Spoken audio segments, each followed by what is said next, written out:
All right. So, since I had originally filmed this, not thinking too much about the music that I had in the background, I actually have some copyright music that I have to basically do a voiceover of this now. So, as I sound like a kung fu movie, as I explain this, I am going to just say it all. So, this is the front of my 70 Firebird that I've already made the kit for, from my fender flares to these side spats that I have right here. And I am basically explaining what I did. I made this extension that came right off of the fender flares, and as I made them, when I made them come off of, like, similar to a bigger version of the regular Trans Am kit that they have on those cars, into my chin spoiler right here, which is a little bit more of a geometric parallelogram almost shape, and as it blends off into the middle and over to the sides, all one piece. So as I walk you to the back here, I'm basically going to explain how this rear spats I'm going to make are to basically match the front, and how I'm gonna do it. So in this little section right here, I made like a little platform so that I can fill it with expandable foam. I make the original section, the meat of it, with expandable foam, and I blend it down here. I don't go on the door, and that expandable foam, I shape it, and I go off this little ridge right here and expand it out, similar to a vintage Trans Am kit, and to match the front. And I shape it from there as it goes down and blends right to the front like that. So it just stays in this area right here.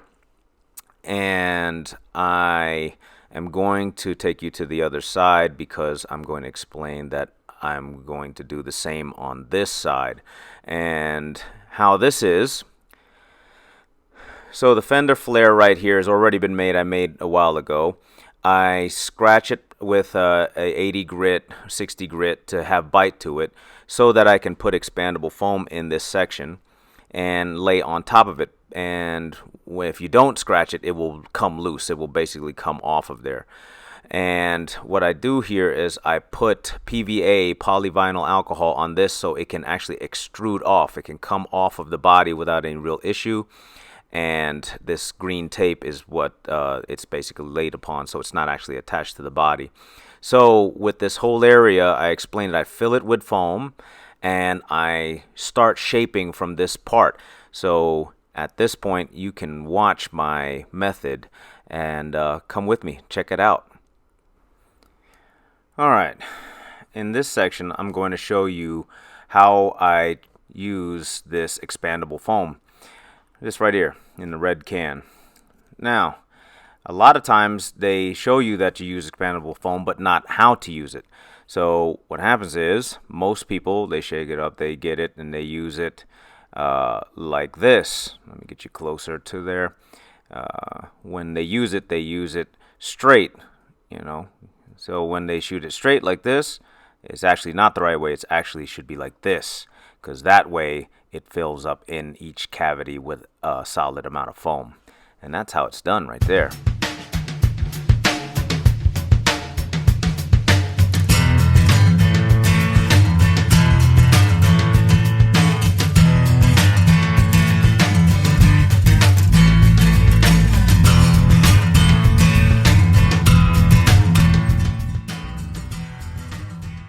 Alright, so now I put the expandable foam inside here, sitting on that little platform. And at this point, this foam right here will expand. Platform stops it from falling down. This area is going to almost double in size. So, whoops, we're fumbling. So I take this tape and I build a little wall across it, and it keeps the foam from protruding all the way out, and keep it centralized right over the flare. And as it expands, it will basically just expand in this little area, and it will not stick to the tape, because the tape itself has wax and adhesive that basically is like a barrier, so it stays away from it. So this is basically kind of a buckle to keep it inside there. And as I fill up this area, it's really going to try to push that tape off and break it off. likely it will. So I have that all the way grounded with this tape. And, you know, the tape itself, it's pretty straightforward. You just, since it's, like I'm explaining here, that it's sticky, it keeps it from actually bonding to the foam. The foam itself is sticky in its own, but for some reason it won't stick to the sticky. So I got this, this little wall built here. Now, I'm just filling in some of these loose areas, and you know, I know that that little ridge is going to come over, keep it nice and straight, and you know, as it builds up, it'll give me enough meat to slice into and cut into, and I'll be able to work with it from that point forward. Day 2, back at the shop again. Going to see how the expandable foam came out for the spats. Let's take a quick look. Something tells me that it's probably pretty swole by now.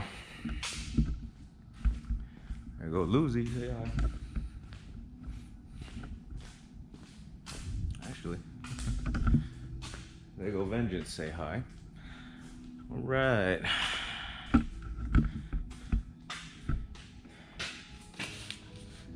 What'd I tell you?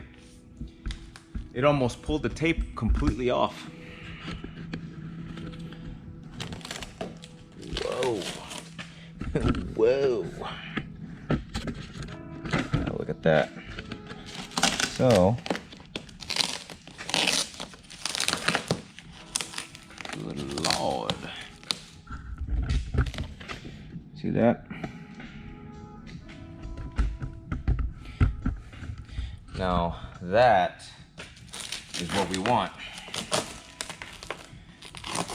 So you can see the masking tape doesn't stick to the foam. The foam sticks to everything else, but it does not stick to the masking tape. So the masking tape did a pretty good job for what I was looking to do. You can just peel it off. And you can, all right, yeah, that's good, well hard. You can see. So, a lot of the main parts, the swole end that I'm looking for, I can carve out of this now. There's plenty of meat to carve out of. So, all right. So let's have a look at the other side.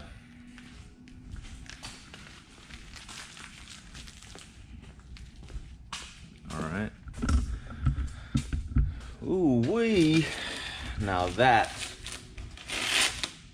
is very swollen. That stuff just, it's super hard. Super hard. So literally from this point I can carve all of this out without any real issue. Because I literally need to make it match the front. The front has a lot of chin, has a lot of flare, so I got to make that back end. You can kind of see, make the back end match the front end. So all of that is the goal. So that's what we're gonna do. I think today I'm gonna start shaping it. Yeah, I think shaping it, getting it roughed in today at least. If I rough it in today, it's pretty much gonna look right. So I gotta go in there. I think I gotta check to see if I have straight razors. Normally what I do to shape it, you have your bevy of little straight click out razors, the ones that click like that, box cutters. But a lot of times what I like to do is I like to buy those floor scrapers, some really long razor blades, and I weld them to a piece of flat stock so I can get a nice long pull on them when I cut away most of it. So I'm gonna check to see if I have any of those razors, but looks like we're in business.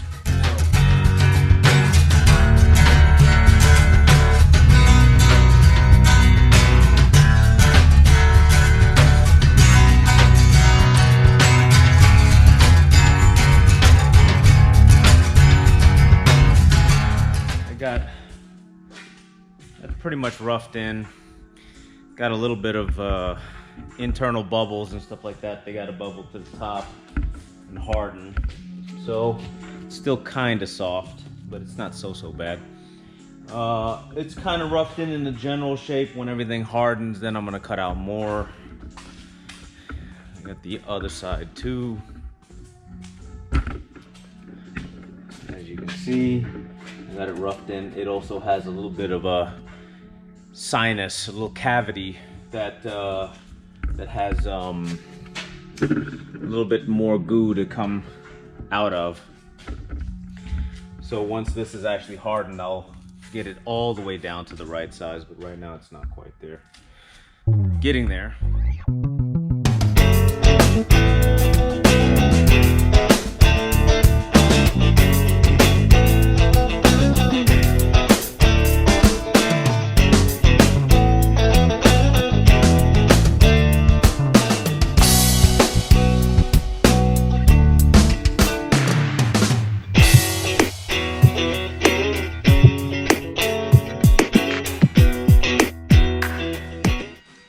I had already knocked it down, leveled it out.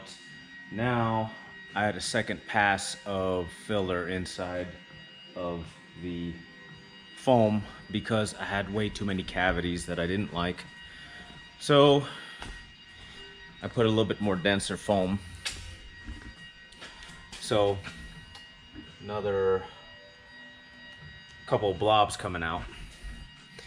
Those blobs are going to fill up those holes, those caverns, and I'm going to cut those out. Then I'll get to shaping it again. The biggest thing is to make one side match the other.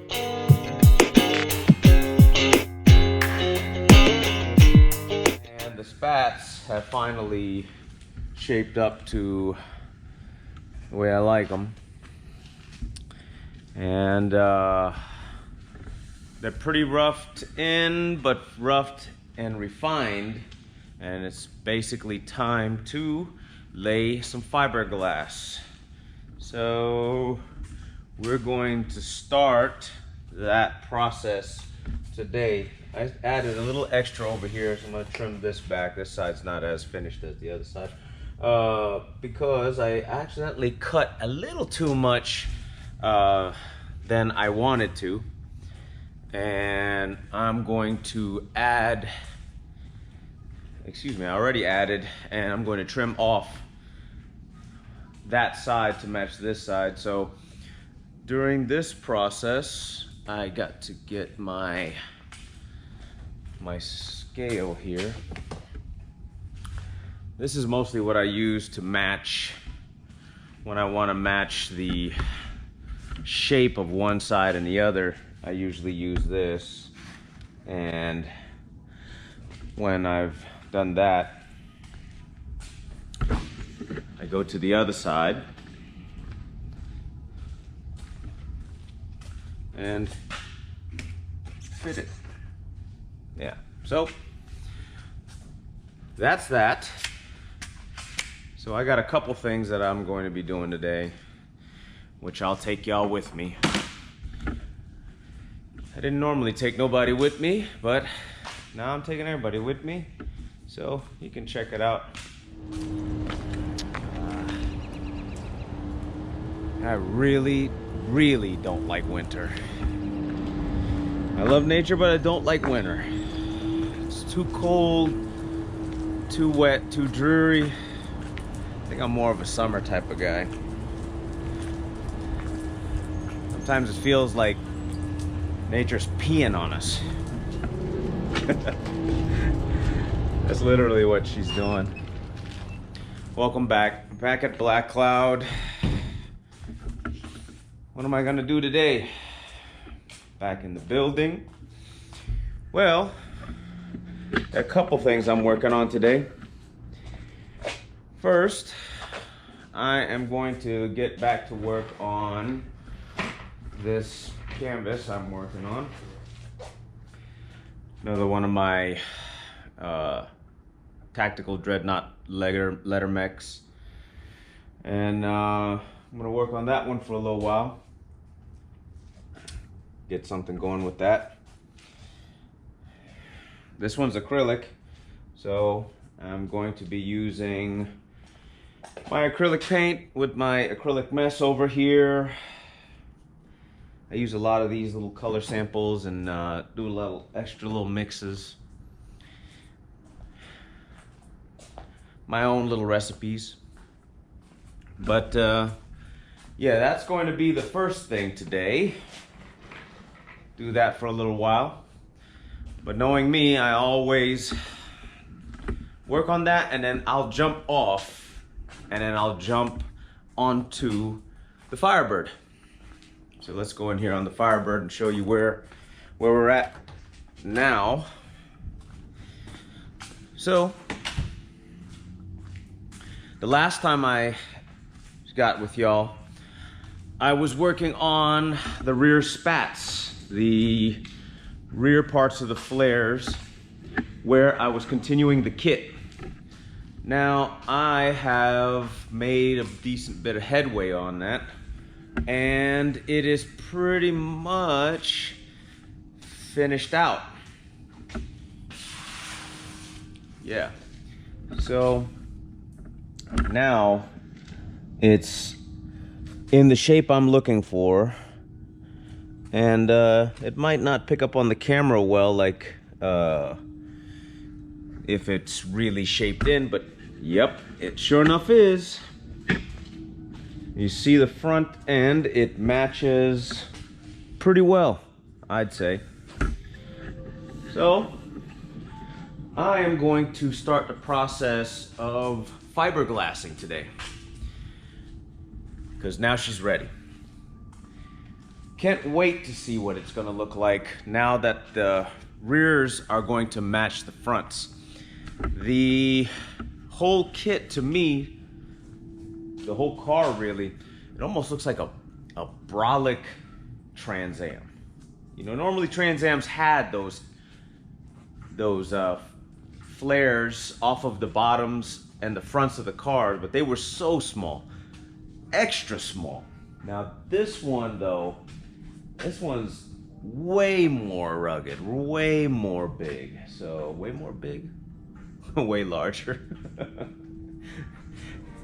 Starting to talk like the kids.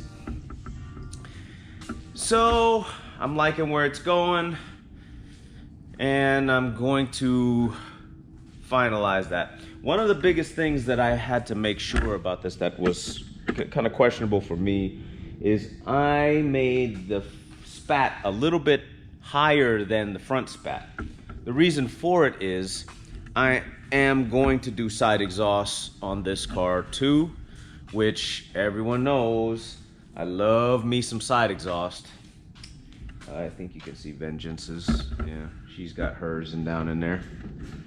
So yeah, like that. So I'm really big on side exhaust, so I am going to make room for the bottom, where I already made room on the bottom, to have that side exhaust on there. And to do that, I had to make the spat a little higher, which is why I accidentally cut a little bit off too much on this other side. So since I cut too much off on this other side, I had to add a little bit more foam. Brought it back out more. Since I brought it back out more, I have more meat to cut off. With the meat off, I can get it in the right height to match the other side.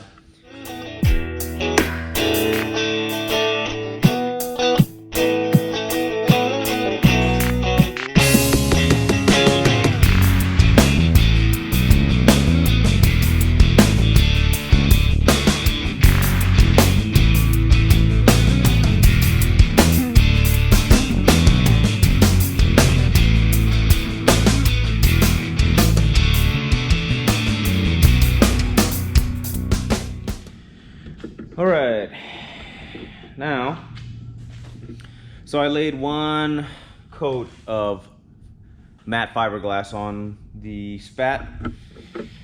That's layer one, just to kind of get everything started and rolling. I like to start with matte because I just like the conformity of it. You really can do with chop strand too, but I personally like the matte.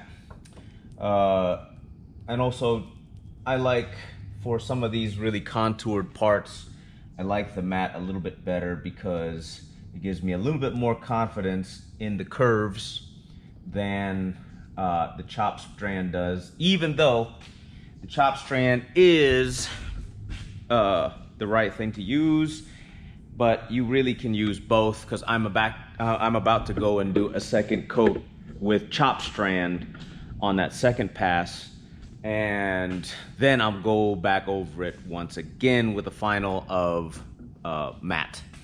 So that's the first coat. During this process, I like to burnish it down with different tools. A lot of times I'll use my my fiberglass roller, and my fiberglass roller is hiding from me at the moment, so I will have to try and find that in a little while. But really, most of the stuff I need is right here.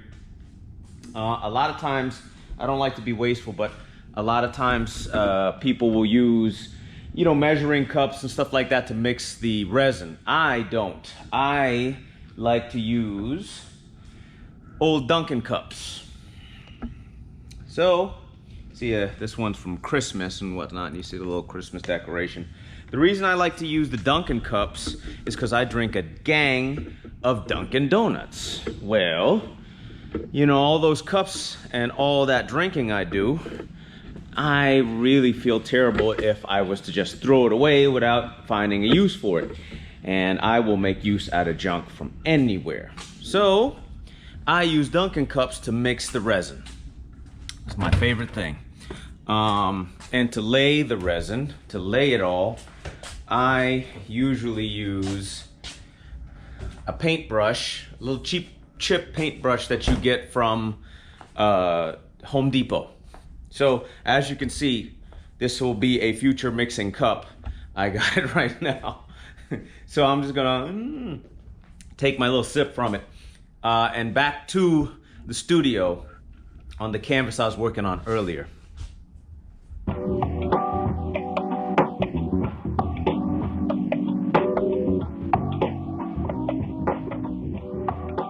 The spats are all hard now. They all have a few layers of fiberglass on them already. And now it's time to take them off the body. And here we are. So first up, what I'm gonna do is I have to relieve them from the body here. So like I said, I left blue tape on there with PVA on it, polyvinyl alcohol release agent, and I am going to pry the back side of it.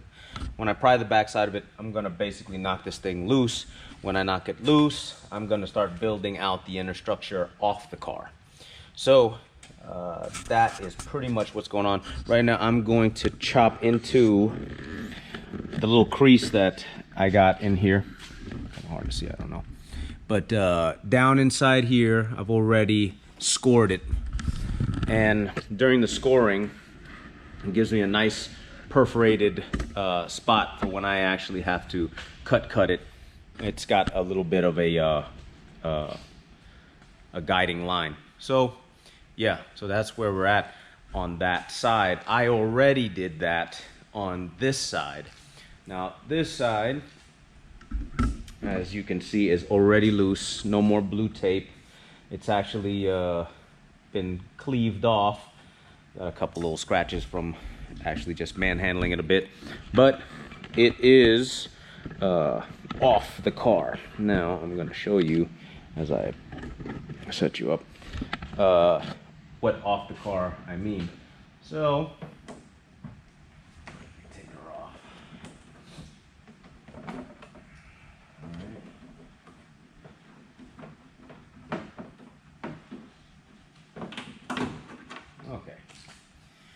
Now, since I had taken it off, I already started the action of boxing inside the spat. What did I do?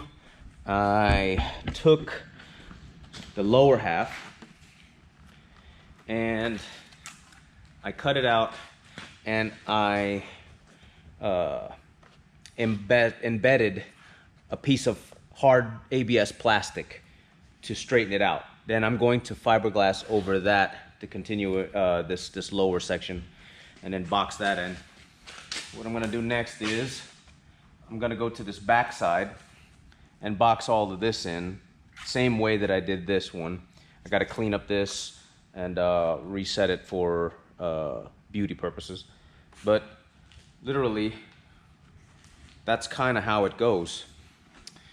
I had to cut the edge, clean the edge. The edge is not the cleanest yet. I'm still working on this because this is all still just a long process.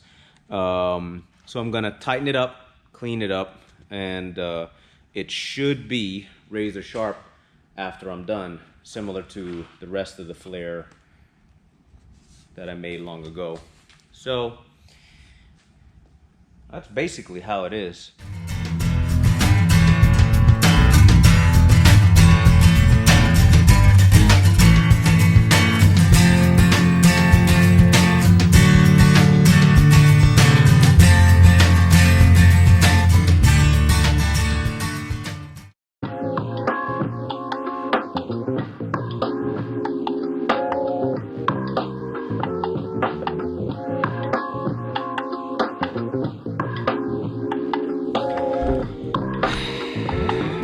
Back at it again.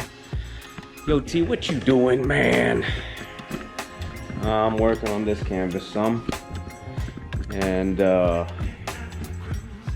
think I'm at a slight stopping point right now, doing these flowers and stuff like that. So yeah, so I'm painting like I always do, and the last one, it went off to its new owner, and now I'm working back on the smaller one. I'm gonna get back to making more canvases, but I gotta actually make the canvas first. Then I'm gonna do a few more of these from the easel to the lift. So, what I mean, I'm walking away from the easel. Let's go back to the lift.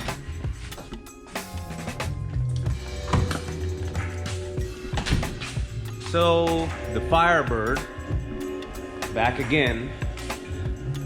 I actually been messing around with the flare some, the spats rather.